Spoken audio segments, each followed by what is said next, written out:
برنامه نوراافکن است چون همیشگی پر از هنر و ایجاد. یادی روزگار شیرین، یادی لحظه های دیرین، یادی شامی دل ستانی، خوش به حالت جوانی.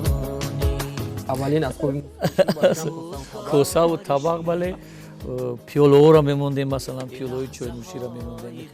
رو از عشق سوال میدیم، یک آهی سر میکشد. بله دنیای هست یک عشق بود و بی وفای و وفا، خنده بود و ناله و فریاد بود، شکلاتی شکلاتی عسلی یا که شیرینی که با دل شیرین.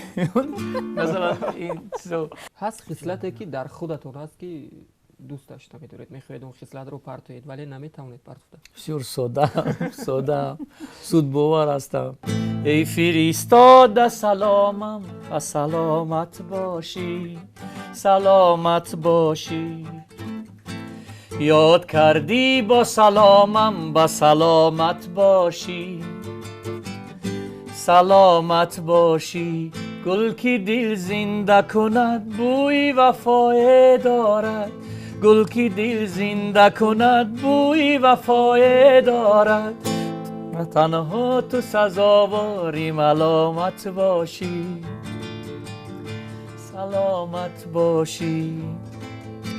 ای فرستاده سلامم با سلامت باشی،